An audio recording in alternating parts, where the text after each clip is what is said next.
تو نساء میں ایک بڑی زبردست آیت مبارکہ ہے 59 نمبر. یا ایھا الذین آمنوا اطیعوا اللہ واطیعوا الرسول، اے اہل ایمان اطاعت کرو اللہ کی اور اطاعت کرو اس کے رسول کی. وَأُولِي الْأَمْرِ مِنْكُمْ، اور اپنے حکمران کی بھی. لیکن حکمران کے ساتھ اطاعت کا لفظ نہیں آیا. یہ فرق کیوں اللہ نے کیا؟ تاکہ یہ پتہ چل جائے کہ ایبسولوٹ اطاعت اللہ اور اس کے رسول کی ہے، حکمران کی ریلیٹو ہے. اطاعت کا لفظ اللہ کے ساتھ بھی ہے، رسول کے ساتھ بھی. اطیعوا اللہ واطیعوا الرسول، لیکن پھر تیسری دفعہ اطیع کا لفظ نہیں آیا. ویسے تو دوسری دفعہ بھی ضرورت نہیں تھی.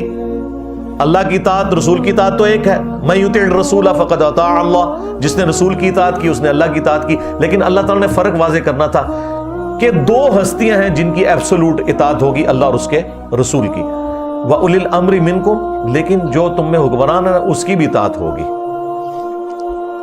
خلیفہ وقت کی. اور اسی سے انہوں نے ڈیڈکٹ کرتے ہوئے نا اماموں کی تقلید بھی ثابت کی ہے. وہ کہتے ہیں اولو الامر میں صرف خلیفہ وقت نہیں داخل، ہمارے بڑے بڑے جو مجتہد حضرات ہیں، بزرگان دین ہیں، وہ بھی شامل ہیں. چلو ٹھیک ہے، کوئی مسئلہ نہیں، کر لو، تکے نہ لپا لو بچ، کوئی مسئلہ نہیں. اگے بڑھ. فَإِن تَنَازَعْتُمْ فِي شَيْءٍ، اگر تمہارا تنازع ہو جائے نا بزرگان دین کے ساتھ، خلیفہ وقت کے ساتھ، ظاہر تنازع اللہ رسول سے تو نہیں ہو سکتا، وہ تو کافر ہو گیا.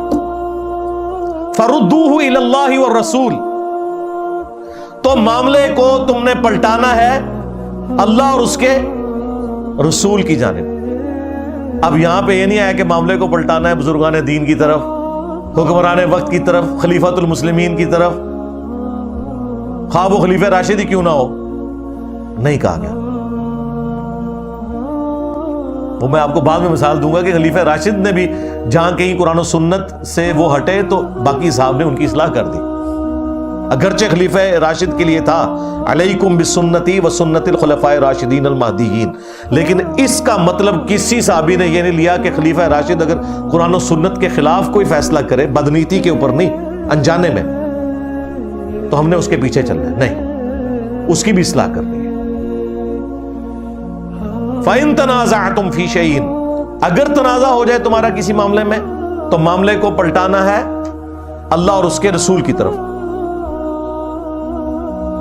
إِن كُنتُمْ تُؤْمِنُونَ بِاللَّهِ، اگر تم اللہ پر ایمان لاتے ہو، وَالْيَوْمِ الْآخِرِ، اور آخرت کے دن کے اوپر ایمان لاتے ہو.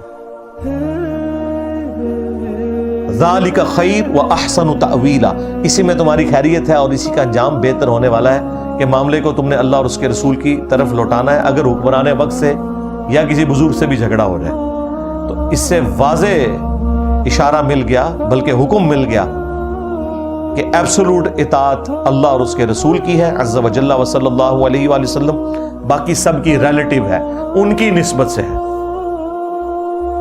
اب میں آپ کو پریکٹیکلی اس کی حق چار یار کی نسبت سے 4 مثالیں دوں گا اور اسی پہ اپنی گفتگو کو کنکلوڈ کروں گا.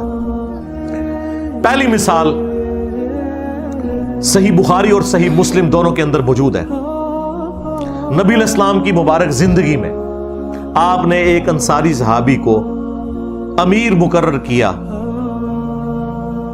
ایک قافلہ کوئی روانہ کیا، کوئی جماعت بھیجی، ان کے اوپر ایک انصاری امیر لگایا. راستے میں اس امیر کو غصہ آیا تو اس نے اپنے سب آرڈینیٹس کو حکم دیا کہ لکڑیوں کا ایک بہت بڑا الاؤ جلاؤ. اور وہ جب جل گیا تو اس نے کہا کہ دیکھو، میری اطاعت رسول اللہ کی اطاعت ہے اور رسول اللہ کی اطاعت اللہ کی اطاعت ہے، اور میری نافرمانی رسول اللہ کی نافرمانی ہے اور رسول اللہ کی نافرمانی اللہ کی نافرمانی ہے. میں تمہیں حکم دیتا ہوں کہ اس آگ میں چھلانگ مارو. اب وہ کوئی حنفی شافعی مالکی حنبلی تو نہیں تھا.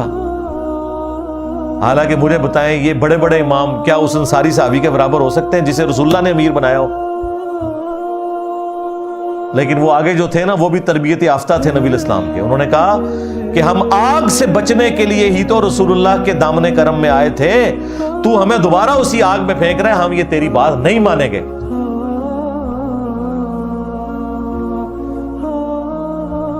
واپسی پہ یہ جھگڑا رسول اللہ کی خدمت میں جب پیش کیا گیا تو آپ صلی اللہ علیہ وآلہ وسلم نے فرمایا اگر تم اس کی بات مان لیتے، میرے امیر کی بھی، حالانکہ انہوں نے جو امام کھڑے کیے نا وہ رسول اللہ کے کھڑے کردہ امام نہیں ہیں، ہم ان کے احترام کرتے ہیں، لیکن ان کی طرف جو چیزیں غلط منسوب ہیں انہیں ہم غلط کہیں گے. جس طرح ہم حضرت عیسیٰ ابن مریم کا تو احترام کرتے ہیں، لیکن عیسیٰ ابن مریم کی طرف جو غلط عقیدے منسوب کر دیے کرسچنز نے، وہ ہم ماننے کے لیے تیار نہیں ہیں.